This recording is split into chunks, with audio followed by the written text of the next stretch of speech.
नारायण ने बोला, लक्ष्मी आज शनिवार का दिन है, जिस दिन अपन इस दरिद्रता से मिलने के लिए पीपल के पेड़ के नीचे आए हैं। हिंदू धर्म में ये दिन पीपल के वृक्ष के लिए पूजनीय होगा। जो भी शनिवार के दिन पीपल के वृक्ष की पूजन करेगा, दूध चढ़ाएगा या मिष्ठान का भोग लगाएगा, लक्ष्मी और नारायण उसके घर में प्रवेश कर जाएगा।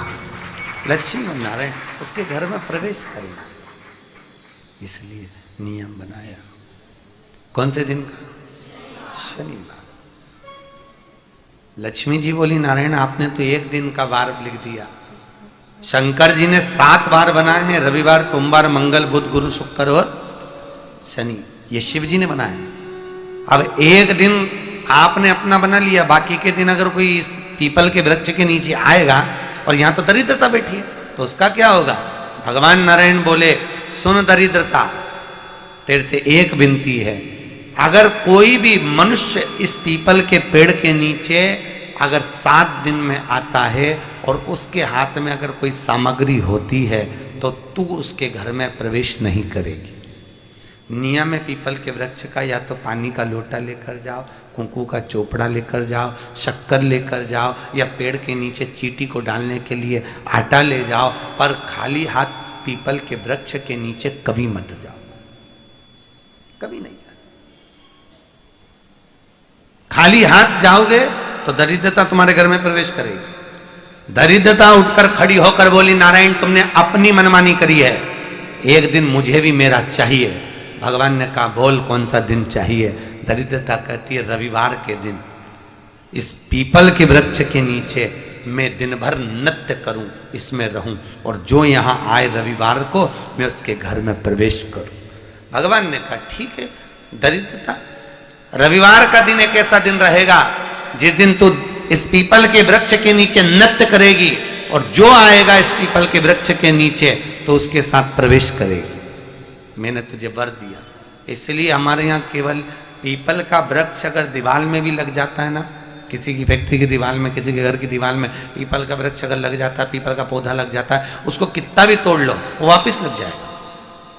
फिर तोड़ोगे फिर लग जाएगा। अगर पीपल के पौधे को तोड़ना है तो केवल रविवार का दिन एक नींबू, एक मिर्ची और बमूल का कांटा, ये 3 चीजें रखने के बाद में आधे घंटे बाद रविवार के दिन पीपल के पेड़ को उखाड़ कर फेंक दो। दूसरी बार कभी पीपल दीवार में लगता ही नहीं, कभी नहीं लग सकता। केवल एक रविवार का, केवल एक संडे, इतवार का। घर में दीवारों पर अगर पीपल लग भी गया है, इसलिए पीपल के वृक्ष को उखाड़ने का, अगर घर में पीपल लगा हुआ है या पीपल का पौधा हमारे घर में लग गया, उसको उतारना, निकालना, लगाना, तो पीपल के वृक्ष को अगर निकाला जाता है तो रविवार के दिन, और अगर पीपल के वृक्ष को कहीं लगाया जाता है तो सोमवार के दिन या मंगलवार के दिन, बुधवार के दिन, इन दिनों में लगा सकते पीपल के वृक्ष कहीं लगाना।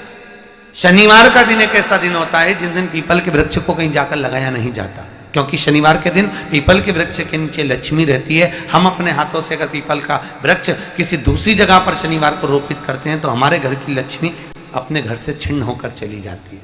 इसलिए शनिवार के दिन पीपल लगाया नहीं जाता, किसी के घर जाकर उसको वापस पलटा नहीं जाता। लग गया उसको डाल। झाड़ू की महत्वता कही, जो झाड़ू होती है, बुआरी होती है, जिस झाड़ू को अपन झाड़ते हैं, ये महाराज 3 जगह पर नहीं रखना चाहिए। कितनी जगह पे नहीं रखना है? 3 जगह। पहला, जिस कमरे में पति पत्नी दोनों सोते हो उस कमरे में झाड़ू कभी मत रखना, क्योंकि पति पत्नी में क्लेश बना ही रहेगा, आपस में प्रेम स्नेह नहीं रहेगा।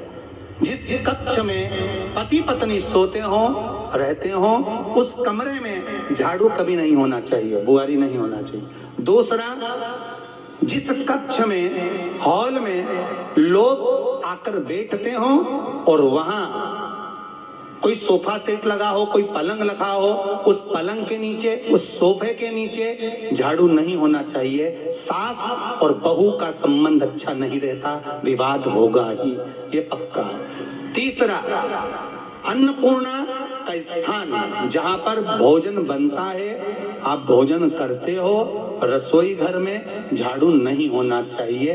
कारण, बच्चों में क्रोध आएगा, चिड़चिड़ प्रवृत्ति बनी रहेगी, और बेटा और बेटी संबंध आप करना चाहते हो समाज में, और बच्चे गलत जगह पर संबंध करने के लिए आतुर रहेंगे। इसलिए रसोई घर में बुआरी झाड़ू नहीं होना चाहिए। शाम को 4 बजे से लेकर 7 बजे के बीच में शंकर और पार्वती के भ्रमण का समय रहता है। मेरे देवादिदेव महादेव और माता पार्वती के भ्रमण का समय, भगवान शंकर पार्वती घूमने को निकलते हैं। इसलिए हमारा सनातन धर्म कहता है शाम के समय पर माताओं को झाड़ू नहीं लगाना चाहिए, शाम के समय पर माताओं को चूड़ी बिछिया नहीं बदलना चाहिए, शाम के समय पर माताओं को मांग में सिंदूरा नहीं भरना चाहिए, शाम के समय पर माताओं को बाल नहीं बांधना चाहिए, शाम के समय पर माताओं को चौखट पर नहीं बैठना चाहिए। उसका कारण क्या है? क्योंकि पार्वती जी ने भगवान भोलेनाथ जी से कहा था कि तुम मुझे रोज शाम के समय प्रदोष काल में भ्रमण के लिए लेकर जाते हो,